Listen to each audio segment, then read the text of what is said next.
Dans cette vidéo, on va traiter la tôlerie. La tôlerie est une discipline essentielle dans la conception de pièces métalliques pour l'industrie, l'automobile, l'aéronautique, bien d'autres secteurs.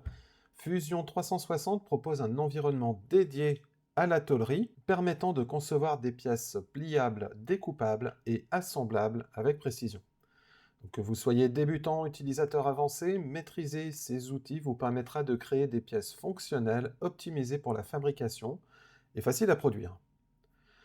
Nous verrons dans cette explication, dans ce guide, les bases de la tôlerie dans Fusion 360, les outils spécifiques pour créer des pièces en tôle, les bonnes pratiques pour éviter les erreurs courantes, et on verra des exemples concrets pour illustrer chaque étape.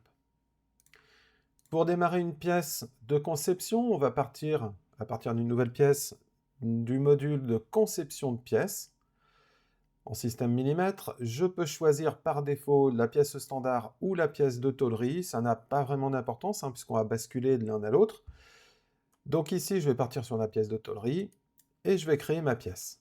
Donc j'arrive directement dans le module de tôlerie. La première chose que l'on va devoir faire, c'est paramétrer la matière. Donc pour paramétrer la matière, je vais partir sur les règles de tôlerie.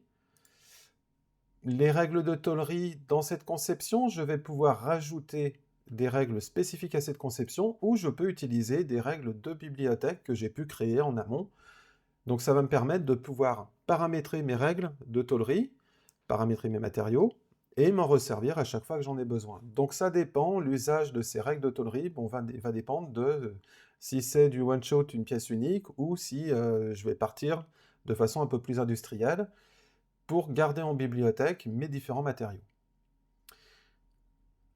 Donc pour choisir une règle de tôlerie, je vais choisir mon matériau, je vais sélectionner juste la matière qui m'intéresse, et j'ai plus qu'à fermer, et c'est devenu ma nouvelle règle. Alors on va rentrer un petit peu plus dans le détail, puisque par défaut, les règles définies sont très bien pour faire du tout venant, quand on n'est pas fabricant, puisque les pièces, on va les envoyer à un fabricant qui, lui, va reprendre la modélisation pour l'adapter à ses outillages.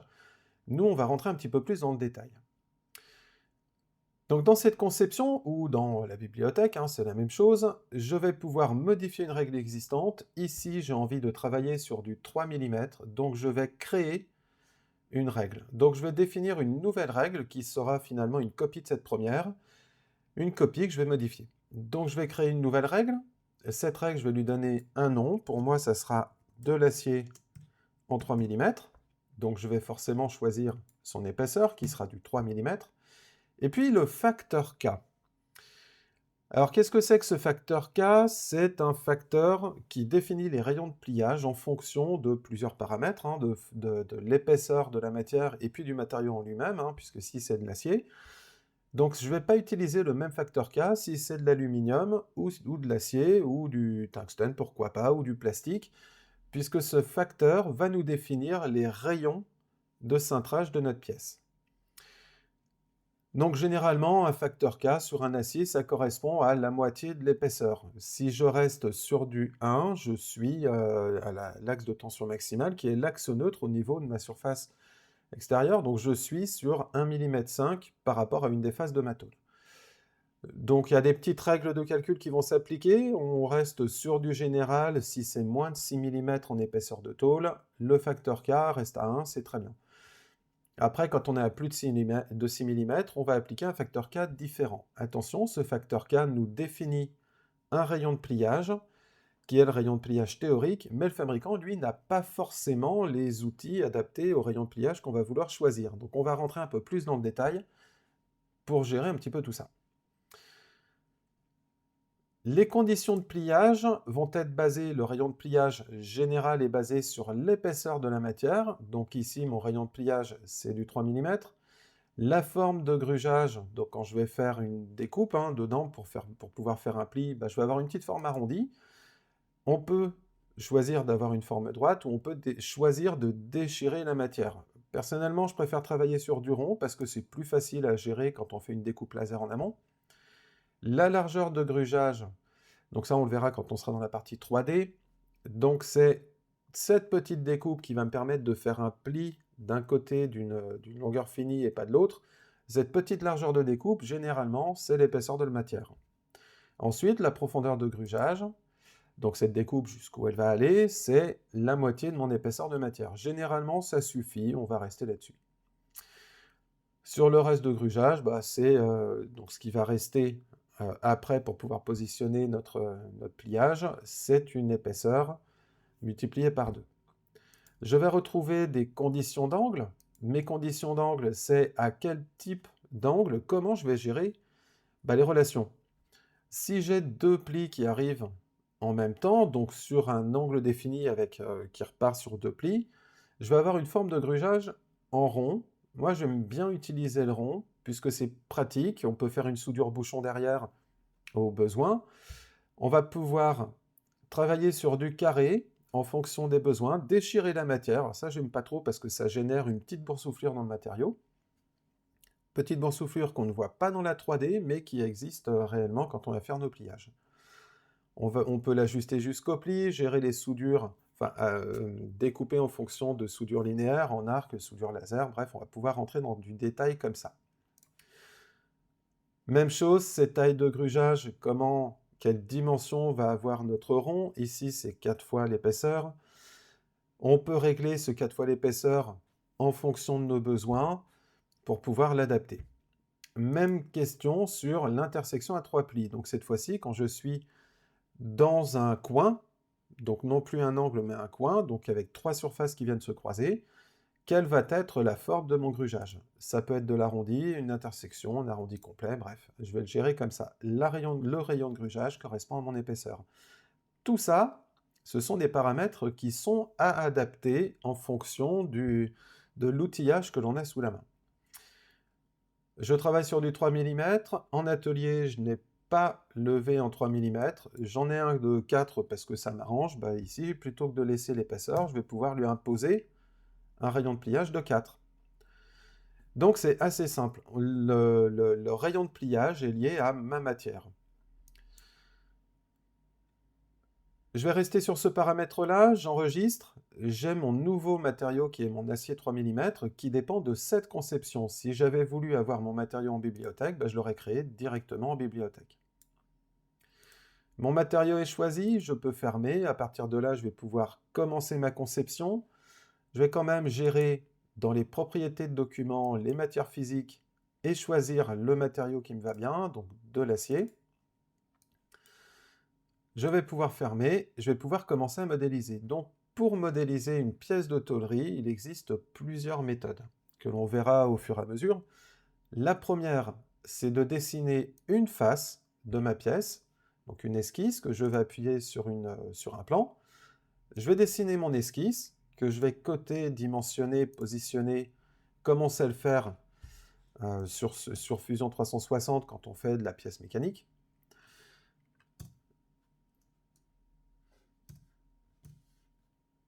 Hop, 50, pourquoi pas. Je récupère une première esquisse, je termine mon esquisse. Ceci est ma première esquisse, je vais pouvoir lui appliquer une matière.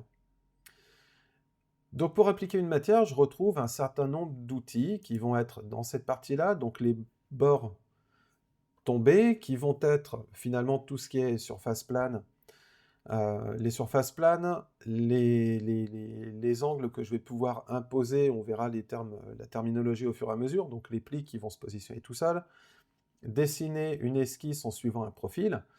Je vais pouvoir ajouter des ourlets, donc des bords écrasés, des bords roulés, une fonctionnalité qu'on va exploiter en tôlerie pour avoir une finition plus propre ou pour pouvoir prévoir un accrochage, bref, des fonctions de plis écrasés qui peuvent être intéressantes. On verra les bords tombés lisses, ça c'est une méthode de travail, il en existe plusieurs, on verra pour obtenir le même résultat. Et puis la gestion des plis. La gestion des plis, c'est l'inverse de tout le reste, c'est je pars d'une forme à plat et ensuite je lui positionne des axes pour pouvoir plier. Dans le cadre d'un développement de tôlerie simple, c'est plus facile de partir sur des bords tombés et de déplier ensuite, donc dessiner des bords tombés et définir les dimensions réelles de notre pièce. Et puis on va utiliser la notion de pli pour les personnes qui sont un peu plus averties sur la tôlerie, sur un métier un peu plus spécifique, où là, on va partir du développé qu'il aurait fallu calculer en amont. Alors ça peut être pratique quand on a des plis un petit peu particuliers qu'on va vouloir intégrer. J'ai dessiné mon esquisse, je vais créer un bord tombé, je sélectionne ma surface et par défaut, la matière utilisée est celle que j'ai choisie. Donc j'ai mon orientation que je vais pouvoir choisir. Si je viens zoomer un petit peu, je vais pouvoir choisir l'orientation de la matière. Tout ça, ça va dépendre des codes finis dont j'ai besoin, donc de comment j'imagine ma pièce. Ma pièce est créée, je vais quand même revérifier ma matière, puisque là je suis allé un petit peu rapidement. Mon affichage n'est pas très bon. Style visuel, ombré avec arête visible uniquement. Là, j'ai ma matière, ma première tôle qui fait 3 mm. À partir de là, je vais lui insérer des plis. Pour créer des plis, je vais reprendre le même outil. Je vais sélectionner un pli ou plusieurs, hein, puisque les deux vont se faire en même temps en l'occurrence. Ensuite, je vais tirer ma souris, saisir ma valeur, et c'est ici que je vais retrouver tout un tas de petits réglages qui peuvent être pratiques. Quel est le type d'étendue? Est-ce que je veux étirer suivant une distance ou jusqu'à un objet? Donc un objet, ça peut être une surface qui est en face. Quel est l'angle que je vais vouloir appliquer? Est-ce que je veux avoir un angle ouvert, fermé? Ensuite, deux paramètres qui vont être très importants pour définir la forme de ma pièce. Quelle est la référence de ma hauteur? Donc la cote que j'ai appliquée en termes de longueur, est-ce qu'elle s'applique sur la face intérieure uniquement, donc tangent à mon rayon de cintrage? Est-ce que c'est sur la projection en face extérieure? Est-ce que c'est tangent au pli? Alors le premier, face intérieure, c'est plutôt la longueur finie jusqu'au début du rayon. Est-ce que c'est tangent au pli? Ça va dépendre de la forme que l'on veut créer. Généralement, tangent au pli, ça va pas mal. Ça correspond à la plupart des cas. Et ensuite, cette position du pli. Donc pour comprendre cette position du pli, je vais plutôt me mettre dans cette vue-là. Et en mode ortho, là c'est très bien. La position du pli, est-ce qu'elle est intérieure à mon développé, donc à ma forme de base, hein, mon esquisse, grosso modo, arrivait à l'extérieur, donc mon rayon devient intérieur. Si je reviens sur un angle à 90, la cote extérieure de ma tôle correspond au premier rectangle que j'ai dessiné. Est-ce que je veux de l'extérieur, auquel cas mon premier rectangle que j'ai dessiné correspond à ma cote intérieure? Ici, je vais faire le choix si je veux faire une boîte ou un couvercle, puisque le couvercle va être plus grand que la boîte, mais le rectangle de départ peut être le même. Donc ici, je vais être cote pour cote. Est-ce que je veux être adjacent? Donc auquel cas, le rectangle que j'ai dessiné au départ arrive au tout démarrage de mon rayon, au tout début de mon rayon. Ou est-ce que je veux être tangent? Alors tangent, ça va être quand je vais utiliser certains types de rayons. Donc ça, sur la méthode de travail, c'est important de se contrôler très régulièrement pour savoir dans quel cas je vais utiliser l'intérieur, l'extérieur ou l'adjacent. Ici, je vais partir sur de l'intérieur pour l'exemple. Est-ce que je veux des coins à onglets ou est-ce que je ne veux pas des coins à onglets? La différence, elle va être ici. On la voit là. Ça veut dire que mon coin, quand je l'ai dessiné, du moins quand il s'est dessiné tout seul par rapport à mes réglages, il est arrondi. Est-ce que je veux gérer dans mon angle le minimum de trous, ou donc d'espace entre deux champs, ou est-ce que je veux garder sur une découpe plane et continuer comme ça? Alors, la différence peut se retrouver sur les moyens de production de la pièce à plat. Si je suis en découpe laser, générer ça, ça va être beaucoup plus facile. Si je suis en découpe de tôle à la cisaille ou à la main, ces formes-là peuvent être complexes à obtenir facilement, donc je peux très bien rester comme ça. Inverser, ça m'inverse mon sens de projection, qu'on va pouvoir utiliser avec nos flèches, si on a besoin.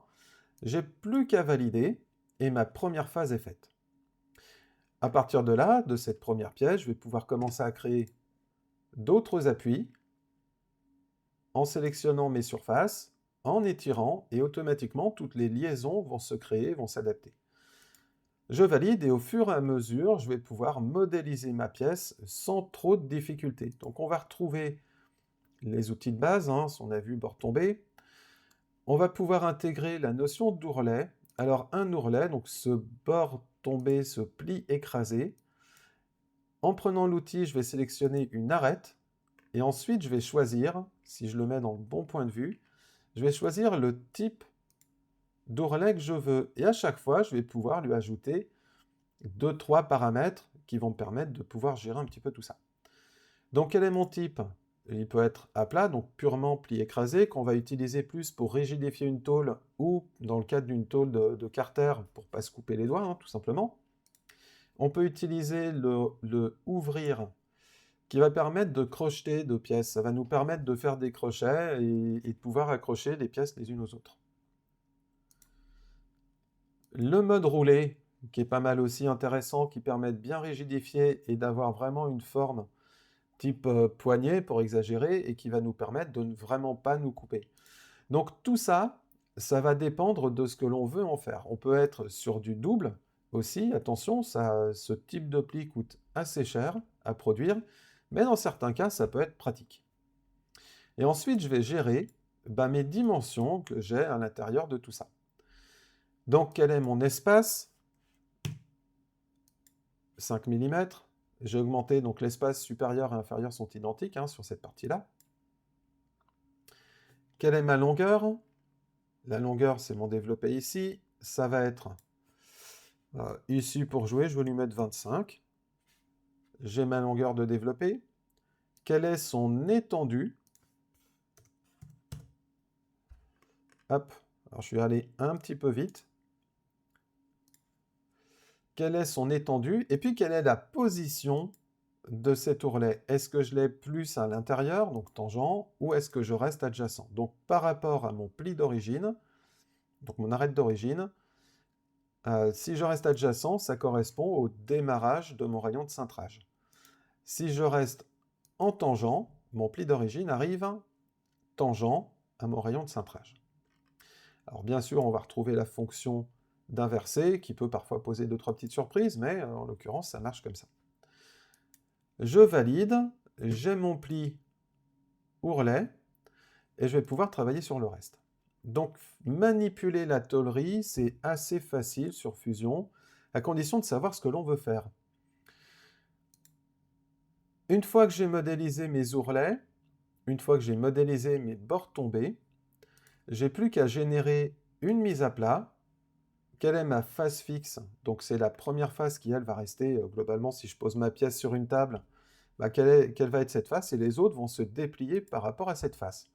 Je l'ai sélectionné, je valide le temps de calcul, et je retrouve mon développé que je pourrais récupérer dans les mises en plan, ou voire exporter directement en DXF. On retrouve sur ce développé l'axe de cintrage, les développés des rayons, et théoriquement, le développé est bon puisqu'il a été créé par rapport aux paramètres de matériaux que j'ai donnés. Donc mes rayons de cintrage, mes épaisseurs de matière. Donc tout ça, c'est bon. Alors il faut garder à l'esprit que les règles théoriques de cintrage sont positionnées par rapport aux épaisseurs de matériaux. Tout ça, c'est du théorique. Mais dans la pratique, on peut avoir besoin de gérer des épaisseurs, des rayons différents. Alors, pourquoi gérer des rayons différents? Parce que les matériaux peuvent avoir des limites élastiques différentes les uns des autres, ou parce que le fabricant n'a pas en stock à l'atelier les outillages correspondant à mon épaisseur d'acier, par exemple. Donc, le fabricant peut demander à ce que ce soit des rayons de 3 au lieu de rayons de 2, parce qu'il n'a pas le V de 2, et ça coûterait moins cher de le faire en 3. Ça peut être pour des questions de pratique ou d'esthétique, de mettre par exemple du rayon de 5, parce que c'est plus beau, voilà, par exemple. Donc tout ça, c'est des paramètres qu'on va gérer dans les matériaux et qui vont avoir un impact sur le développé de la pièce. Ce premier développé de pièce est assez simple à créer. Je vais revenir terminer ma mise à plat, et puis je vais passer sur la suite. Il existe une autre méthode pour créer une conception de pièce en tôlerie. Donc je vais créer cette fois-ci une sorte de chemin. Je dessine donc bien sûr côté. Donc je vais partir sur quelque chose comme ça, je termine mon esquisse. Ensuite, je vais pouvoir créer un bord tombé, comme tout à l'heure sur une matière, et je vais pouvoir l'extruder. Alors même chose, tout ça, ça dépend de la matière que j'ai choisie en amont. Hein. Comme je ne l'ai pas changé, je ne l'ai pas corrigé, je pars sur la matière par défaut qui doit être du 2 mm. Je pars sur ma matière, je suis en bon état, ma conception est projetée assez facilement. Je bascule en acier, voilà, c'est plus facile à voir. Donc j'ai fait mon développé de façon assez simple, j'ai juste défini un parcours, je l'extrude et je suis bien. Et à partir de là, je vais pouvoir continuer la suite, définir un bord tombé, là où j'en ai besoin, pouvoir modifier un petit peu tout ce que je veux. Donc ma conception de pièce va se faire au fur et à mesure.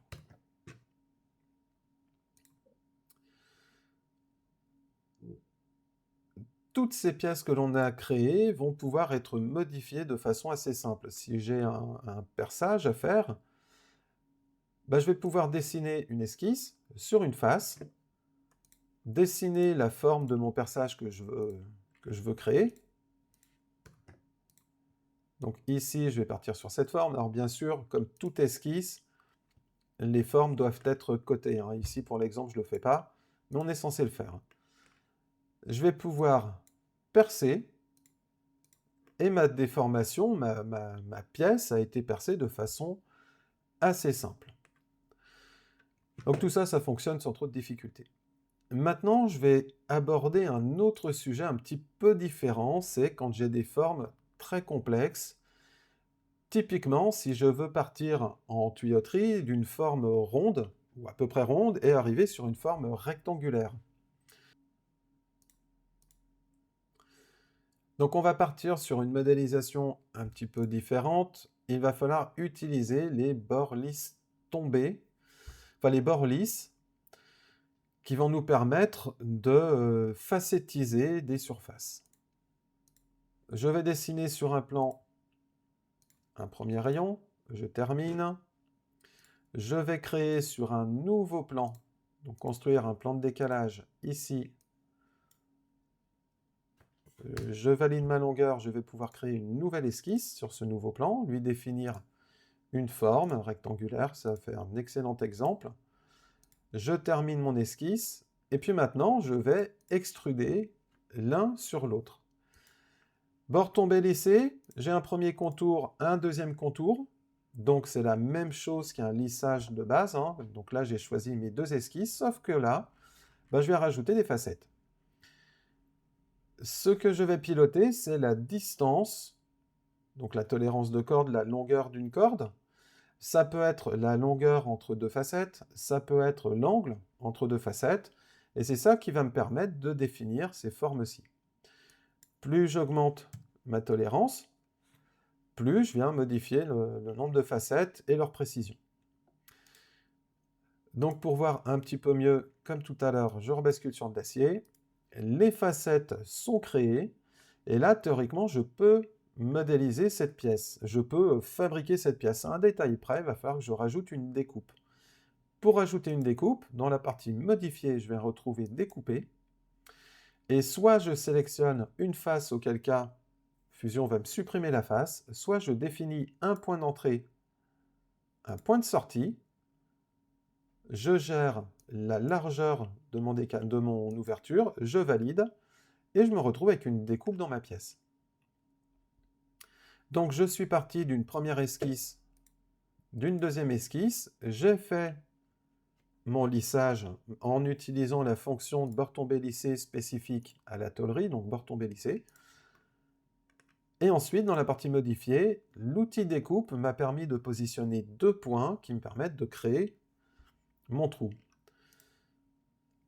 Donc à partir de là, la suite on la connaît, je génère une mise à plat, je dois sélectionner une face fixe, ça va être celle-ci de façon arbitraire pour la démo, et je me retrouve avec une pièce qui théoriquement est modifiable en fonction de mes propriétés matériaux que j'ai pu choisir en amont.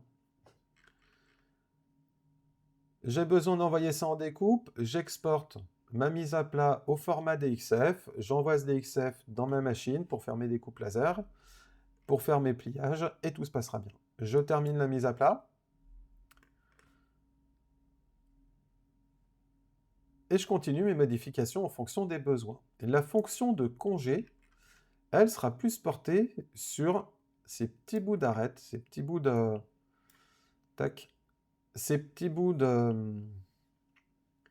Ma fonction de congé sera portée plus La fonction de congé sera apportée plus pour arrondir les angles pour obtenir quelque chose qui correspond un peu plus à ce qu'il me faut. Une fois que j'ai fait mes congés, je les ai cotés, je valide et je vais pouvoir continuer la suite. Une dernière fonctionnalité, c'est l'ajout. Pour créer un pli, il me faut une esquisse qui va être un trait, voilà, qui va aller d'un champ à l'autre. Donc j'ai dessiné mon esquisse. À partir de là, créer pli. Je sélectionne ma forme, je sélectionne mon trait et j'ai plus qu'à choisir dans quel sens mon pli va partir. Une fois que j'ai basculé mon pli, j'ai juste à valider et j'ai pu intégrer un pliage différent. Donc qui lui ne s'est pas fait sur un ajout de matière, mais c'est fait plus sur un tracé d'esquisse. Donc je sélectionne ma surface, je crée une esquisse, je définis une forme que je vais coter, bien sûr. Une fois que cette arête est dessinée, que cette esquisse est dessinée, je vais créer un pli. Quel est mon côté fixe? Lui ou lui? Donc je vais partir sur ce côté-là fixe, donc l'autre va être plié. Je sélectionne mon arête. Le pli se fait tout seul. Je peux choisir des angles de pli. Je vais pouvoir remplacer mes règles de pliage pour appliquer d'autres règles qui ne sont pas spécifiques à mes règles matériaux. Je valide et j'ai intégré les fonctions de pliage complémentaires. On est dans Fusion 360 sur des outils de modélisation de tôlerie assez simples, pas très poussés. Donc on va pouvoir faire des pièces simples, des pièces de tout venant. Sans trop de difficultés, bien sûr, ces pièces peuvent être paramétriques. Toutes les cotations peuvent être paramétriques. On va pouvoir jouer un petit peu avec tout ça. Et voilà, vous avez maintenant toutes les clés pour utiliser Fusion 360 comme un pro, que ce soit pour créer un plan précis, modéliser des objets complexes ou collaborer avec des projets. Vous êtes prêt à passer à la pratique. N'oubliez pas, la maîtrise vient de la pratique, alors lancez-vous, expérimentez et n'hésitez pas à revenir vers cette vidéo si besoin. Pour aller plus loin, retrouvez nos autres vidéos où nous abordons des fonctionnalités avancées et des cas concrets.